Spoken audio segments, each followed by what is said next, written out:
Welcome to this production by Josh Ferrer, Iggy Cardenal, and Iggy Villasmil. Enjoy. Hi there. Have you ever heard of the garden in Sochi? Or Arshile Gorky? Today you will. The work being discussed is known as Garden in Sochi. It's painted by Arshile Gorky and it's an abstract expressionist painting painted on oil on canvas. But wait a minute, who's Arshile Gorky? Wouldn't you like to know? Gorky is a Christian from Muslim Turkish Armenia, born in 1904.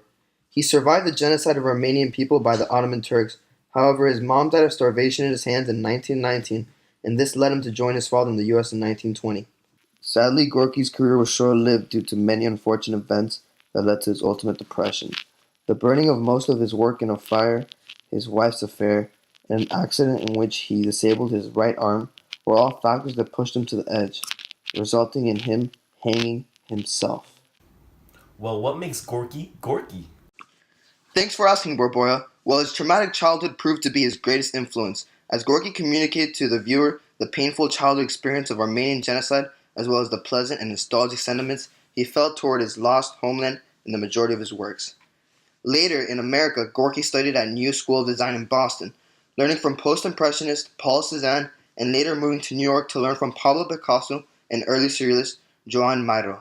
From Cézanne's compositional method and Picasso's synthetic cubism, along with colorful palette of fauves and European expressionists, Gorky was able to create his own unique style.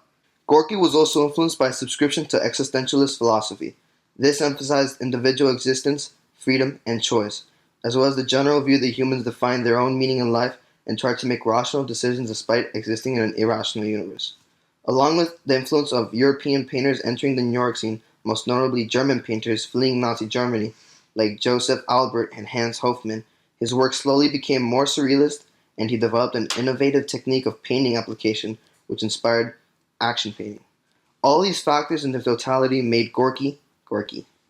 Wait a minute, I don't know anything about the materials, technique, or style. I happen to know all about that. Garden in Sochi is considered an abstract expressionist work, although it is a mix of both biomorphic surrealism and abstract expressionism. Gorky focused on the use of bright colors, especially red and yellow, and curving forms and lines in this work, and he applied oil on a blank canvas. The shapes seem to be a random collection of biomorphic shapes, but when put together in context, they are actually figures of childhood memories, including a sacred tree in Gorky's hometown, where women would go to rub their bare breasts on the rocks in hopes of having good fortune. The brushstrokes are rough and visible and do not blend at all. The brushstrokes have a quite messy look to them. It also seems as if it was painted by a 6-year-old learning how to paint inside the lines. So many of you may be wondering how a biomorphic surrealist painting works. So it goes something like this. They begin with automatic drawing, which is drawing of the unconscious mind. And then, once they're done, they look.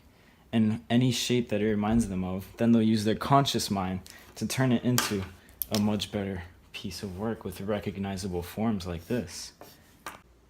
Now just give me a second while I finish this artwork. Oh look, it's Garden in Sochi.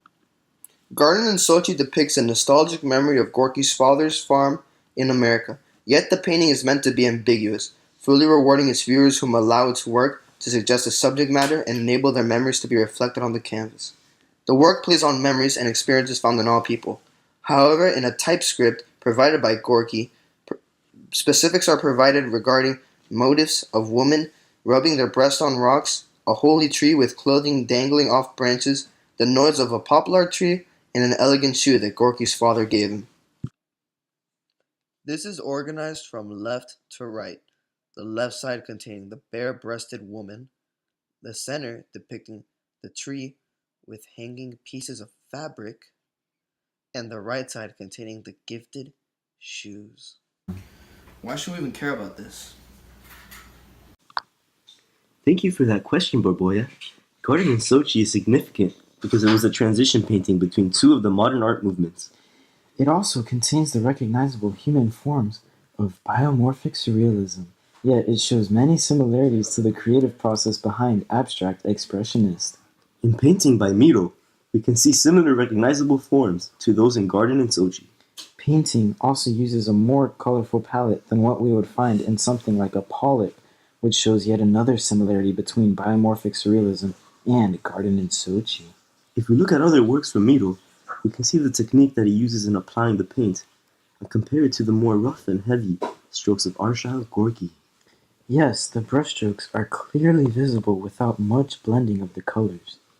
When we put Miro and Pollock side by side, we can see that Gorky's application of paint is much more. Gorky's technique is clearly more abstract than Miro's, yet it's still not fully abstract like a Pollock. This work shows the importance as a bridge between biomorphic surrealism and abstract expressionism. Josh, hold your horses. What work can this even be compared to? Surprisingly, The Tempest by Giorgione shares many similarities with Garden in Sochi. Among these similarities are a sense of abstraction in both of these works. The subject matter of both of these works is rather abstract. However, the subject of Tempest is actually more abstract than it is for Garden in Sochi. Garden in Sochi, we know, is about a sacred tree in Gorky's hometown, where women would go to rub their bare breasts on the rocks in the hopes of having good fortune. On the other hand, The Tempest by Giorgione is an unknown story behind what exactly is going on. Many art historians have debated about the true meaning behind The Tempest, but no conclusion has been agreed upon. Another factor that contributes to this uncertainty is the fact that an X-ray conducted on The Tempest revealed a different subject matter than the final product. In the final production, we can see a black man off to the left carrying a stick, looking over to the woman and child on the right with a rather amused face. However, in the X-ray image, we can see a pregnant woman in the place of the black man. This leads to many art historians to speculate if there even is a story behind this great work. This gives the impression that the painting was just done based off of whatever came to Giorgione's mind, which may sound similar to how automatic drawing was done in the modernist era. However, even if they did both employ a certain degree of the unconscious mind, The Tempest has much more recognizable forms than those in the Garden of Sochi. The Tempest truly is a beautiful painting, and it's hard to contain my excitement when I look at it. Made by a brilliant artist.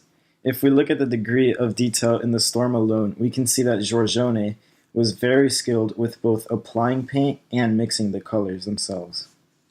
This type of skill and focus on colors was commonplace in many Venetian Renaissance works. The realism, in this case with a lowercase r in The Tempest, is very unlike the surrealist style in Gorky's painting.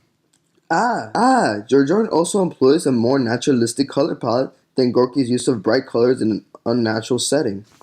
Abstraction clearly differed between the Renaissance and abstract expressionism periods. And I am left here wondering what went wrong between then and now. Thanks for watching. Bye-bye.